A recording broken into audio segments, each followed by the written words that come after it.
What's up, dudes? My name is Nick. Welcome back for another K-pop news video. We're going to be talking about the fact that Momoland and the Duble Kick Company, which is their company that they're signed to, has been accused or by fans of bulk buying their latest album, Great, which of course is the mini album that features the honestly like guilty pleasure awesome song titled Boom Boom.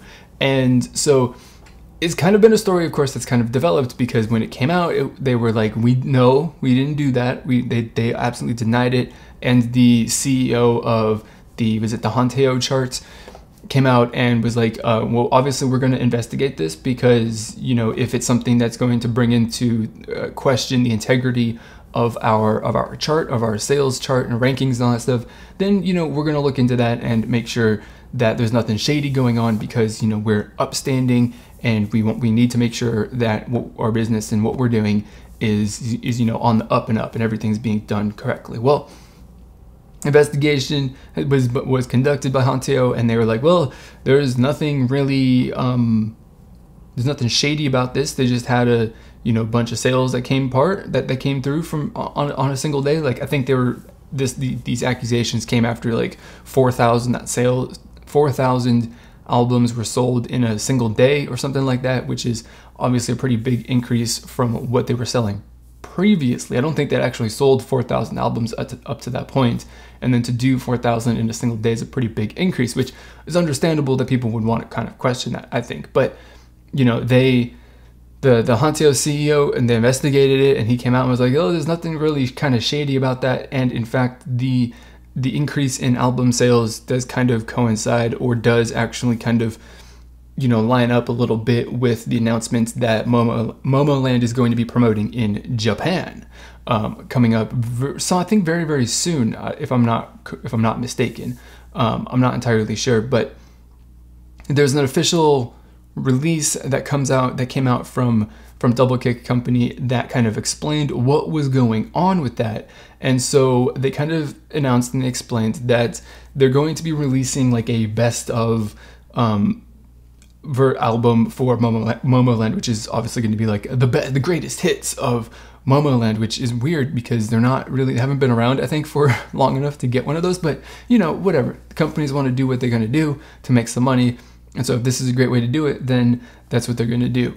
And so that's going to be that. They're going to be doing a Korean version, and I guess they're also going to be doing a Japanese version as well. And here is where the increase in album sales have come from. And that is because their newest song is not going to be on the Japanese greatest hits album.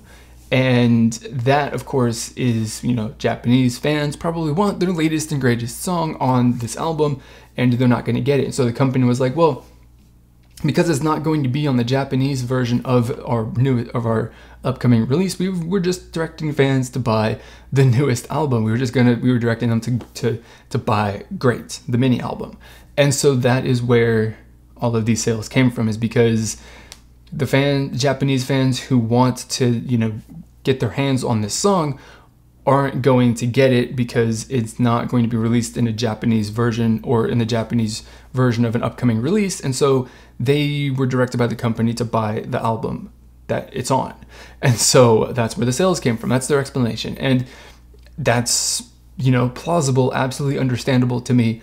If I'm remembering correctly, this is completely like different because that's basically the end of the story. Done, finished. They didn't bulk buy. It just is the way that things worked out. Situations and events kind of just like came together in the perfect storm to just kind of be like, whoo, there we go. Album sales, a lot, all at the same time.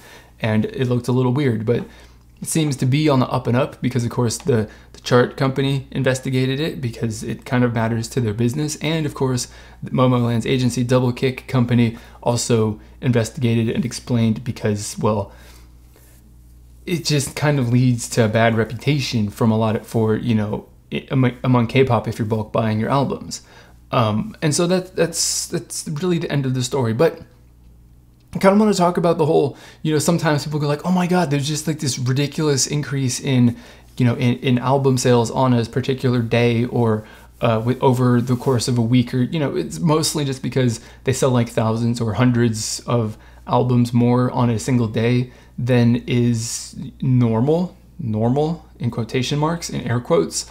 And the most recent I think that I saw that was actually like somewhat of a big deal was when Labum sold like a bunch of albums to this like fried chicken fast food joint place, and that kind of put them into a position where they're going to win, where they won. I think, I'm not entirely sure. I know that they won at least one music show award because of it, and that was controversial. But the reason for that, though, which I don't think a lot of people kind of understand or realize, is that in order to track album sales on like a unit by unit basis, you have to have, in this case with the chart company Hanteo, they have to be associated and linked into the record store's kind of system. So whenever you buy something online and it says that your album sales are going to count towards the charts, they actually are hooked into the chart company's system.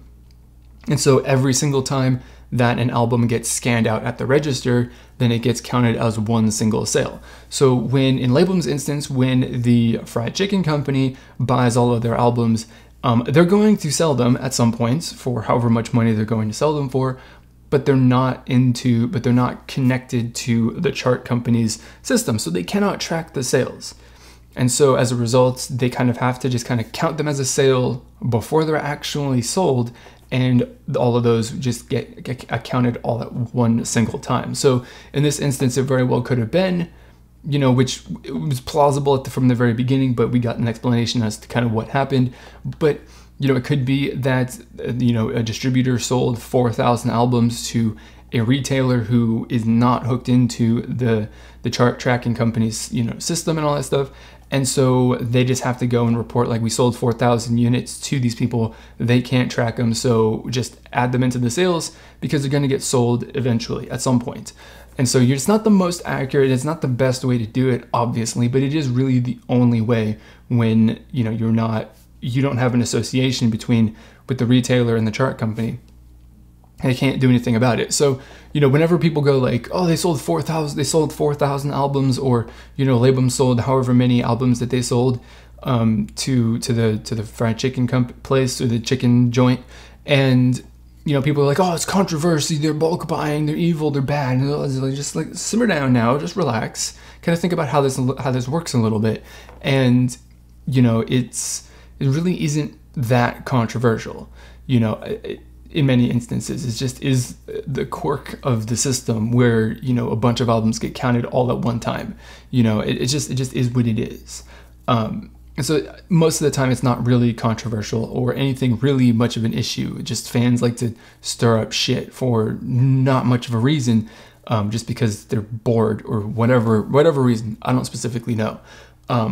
But the thing that I want to finish this off with, which I thought was really kind of funny and also really sad at the same time, which, if I remember correctly, I'm not going to link to the article because I can't seem to find it. But the agency, Duble Kick Company, actually initially kind of come out and said, like, we don't bulk buy albums because we're too poor to bulk buy albums. We don't have the money to even do that. So I think it's so they were like, it's a ridiculous claim. We can't bulk buy albums. We do not have the money to do it. And I think that's funny. It just is absolutely hilarious that there would be a company that would come out and say that. Like, at least initially, there wasn't like an official sort of like a press release, I don't think, but somebody made that comment. And I think that's funny that somebody made that comment, but I also think that it's sad that they're actually like, we don't have the money to bulk buy our own albums, which I guess goes to show that they're just basically, the company and all that stuff's running paycheck to paycheck, which I guess is, good thing because they're running lean and mean. But at the same time, you want your companies to be successful and prosperous, and apparently these guys are not necessarily that healthy. But it doesn't matter. Momoland is doing a great job for them right now, and so hopefully this moment and this year is going to be the year that the group takes off, and then the company will start doing business better than they were in the past. So that's all I got to say on this whole topic and all that stuff. It's definitely a very interesting thing. And, you always see that these bulk buying accusations come out when a group comes out of nowhere to be really, really successful with whatever the release was. Obviously happened to Labum, and right now it's happened to Momoland. And, you know, I guess it's a sign that you might have made it a little bit if you start getting accusations of people start saying you're cheating, your success is coming through dirty means. And I guess that's a good thing. Silver lining of all of the drama is that, you know, being involved in drama in and of itself means that you've made it, and, you know, people are talking about you behind your back, then you're important somewhat. You know, I guess there's all a silver lining to everything. So like I said, that's all I got to say. So let me know what you guys think about this story, what your comments are, your reactions, any sort of stuff that you want to say about Momoland and the story and the albums and the whatnot. You know, put it down in the comment box below. Share whatever it is that you think. Do not be afraid to share anything. No matter what you think about this, throw it down in the comments below, because this community is all about having some free and open discussion about our thoughts and opinions, no matter what they are. So if you're interested in hearing more stuff like that, let's cover other K-pop news, other releases, and whatever other stuff, click on the subscribe button down below so you can stay updated with everything that I'm uploading. And if you want to ensure that you do not miss a single video, you want to leave a comment that says first on any of my videos, then please do click on the bell icon so you can turn notifications on. So that's going to be it for this video, guys. As always, I want to thank you for watching, and I will see you all next time.